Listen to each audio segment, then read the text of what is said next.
Recently, I've done several videos talking about the various layers of guitars that Noel Gallagher would use in the 90s to build up the colossal Oasis wall of sound. One of my viewers, however, Speedy78, made this very interesting point. I like how such a dense sound was conjured up with multiple tracks, yet the man Liam just needed one and a bit of reverb. You can't engineer class. As I've done various videos on Oasis in the past 6 months or so, I've discovered something fascinating about Liam's voice, and it's this. The incredible huge tone he gets out of his voice in the recordings in the 90s and the way he stands physically when he sings are linked. As I've personally experimented with indie singing, I've found that there is a reason Liam sings in this position. It's not actually a pose, because in the 90s he did it both live and in the studio. He did it stood up and sat down. He did it whether there was an audience watching or not. It's not a pose. That positioning is in fact functional. Now, the reason Liam's voice sounds so absolutely massive with just one track is because when you stand in that position, torso straight, chin up, you make a straight line from almost your guts all the way up, and then you can really push the hell out of your vocals. Often that's why Liam would bend his knees when he was singing. It was to get a good angle on the microphone while maintaining that almost straight line from torso to mouth. He and Noel had very different techniques. Noel would kind of lean over the microphone and Liam would lean back from the microphone. And that's because for Liam it was more important to keep his torso, neck and head in that straight line. The knees could bend rather than compromise that sound and tone. Now, you can sing sort of in the Liam style with your head just forward normally, but if you tilt the head back and raise the chin, and suddenly the tone goes supernova. Don't ask me why. I know nothing about the medical side of things when it comes to singing. And I should also add this. If you decide to try some of this Liam style of singing, always take proper professional advice before doing anything where you could hurt yourself. So I'd like to demonstrate what I mean. Now, I'm not going to try and impersonate Liam here, but I'm just going to demonstrate 3 different singing techniques using my own voice. First off, I'll sing softly with a lot of breath, the sound resonating mostly in my mouth. It will probably sound pretty weak. Secondly, I'll sing with a medium amount of push and a bit of control from my diaphragm, maybe a spot of vibrato. This will sound a bit poppy, maybe a bit cheesy. And thirdly, I will attempt a Liam in my own voice. I'm not going to do an impersonation. I will belt at 110%, pushing as hard as possible from my guts and keeping a somewhat straight line from my belly up to my mouth. Liam, and in fact almost every British indie singer in the 90s, never used vibrato in their singing, almost ever. That was for, sleazy club singers, not for working class boys on their way to the top of the world.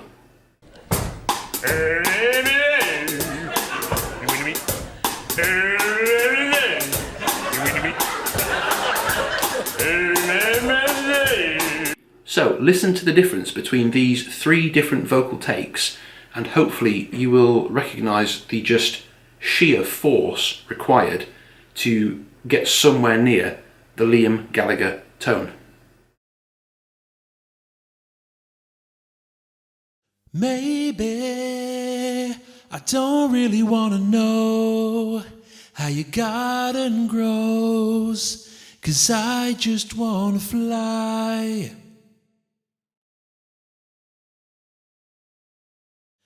Maybe I don't really want to know how your garden grows, 'cause I just want to fly.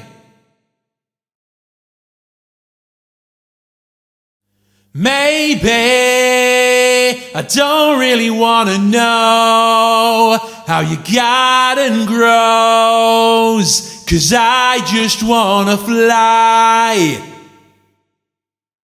Now, I am primarily a guitar teacher, but I do have my grade 8 vocals with distinction. So I do know a little bit about proper singing technique.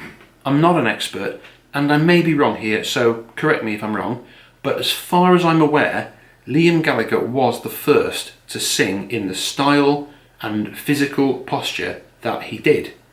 As far as I know, he literally invented that singing style. Liam has often been compared to John Lennon in his singing style, but Lennon was actually much closer to Noel's vocal style. Both of them have strong voices with northern accents, but neither of them employed the raw power technique, seemingly discovered by Liam himself. But here's the thing with that.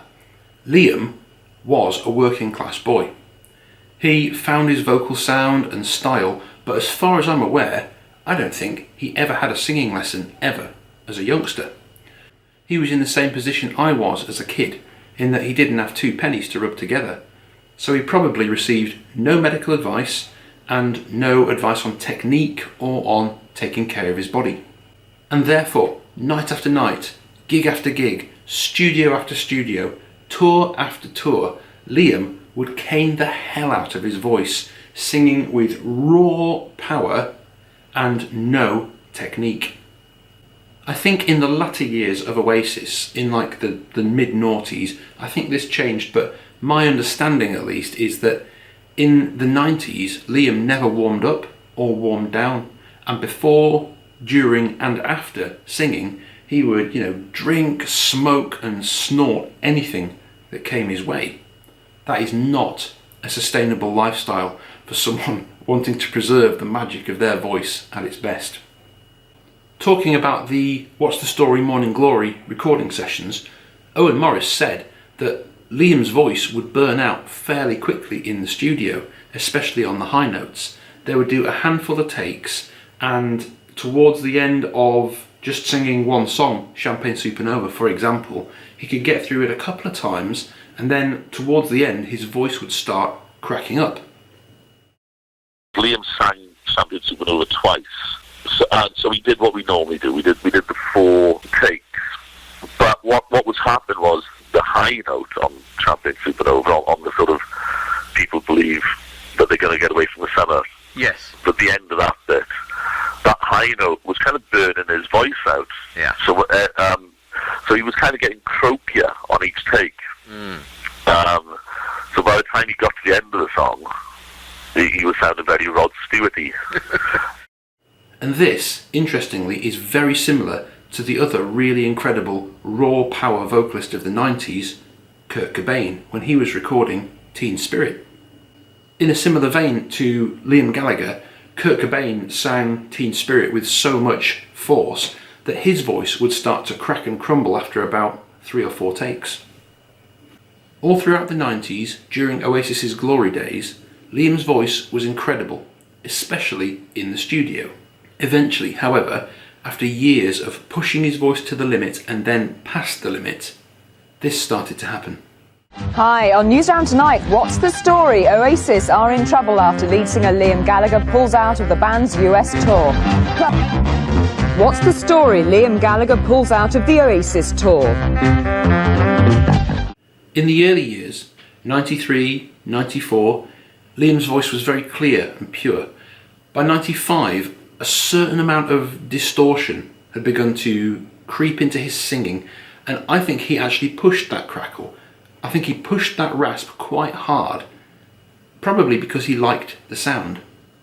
By 96, he was backing out of gigs regularly, and the rasp in his voice was really starting to become quite pronounced. A good example is the famous story of Oasis being booked to play MTV Live, and literally just before going on stage, Liam said, "I'm not doing it, I've got a sore throat," and backed out.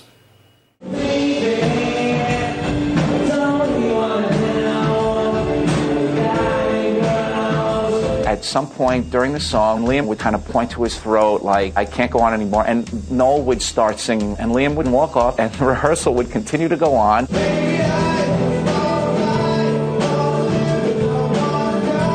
Next day, we go back. He shows up a little later, sings a little less. Third day rehearsal, shows up, he's wearing the same clothes.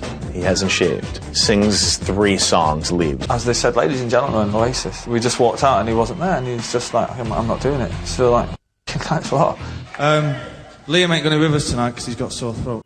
I remember reading an article where Liam was talking about the physical toll of singing the way he does, and he compared it to doing something like 10 rounds in a boxing match. Let me tell you, as a qualified singer, if you are singing this way for 2 hours a night, every night, that is a bloody understatement. Singing in the Liam stance, keeping that level of force and power, will not only always present its bill to your vocal cords, but also to your entire body. What Liam said there was absolutely true.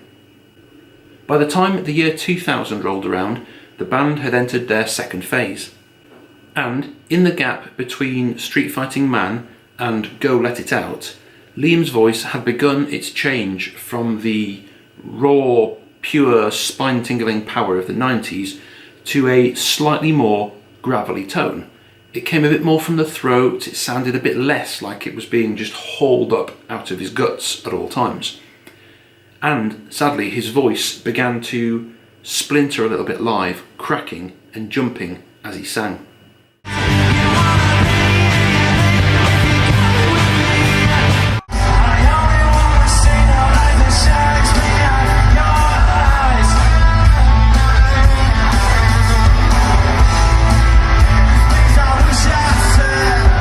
By 2002, his voice was starting to sound a bit mental. It was coming to bits.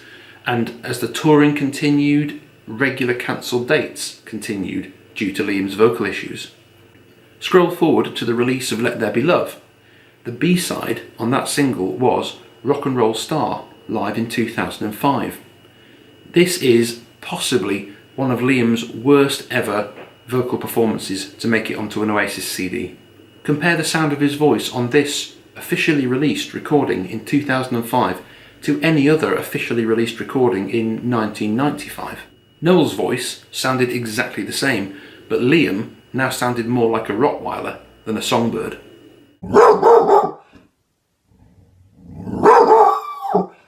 So, what caused the changes in Liam's voice? Liam has gone public with 2 different conditions that affect his voice. One is laryngitis.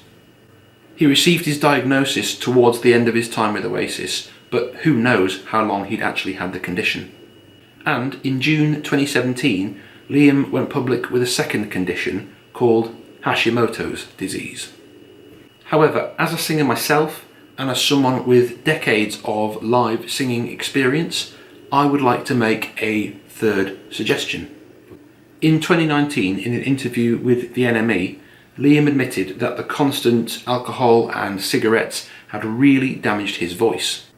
The effects of the alcohol, especially over the long haul, over the years, will have been massive. I don't drink before gigs, personally, because on the few occasions when I have, what I've discovered is that the alcohol, it sort of loosens up my vocal cords to a ridiculous level.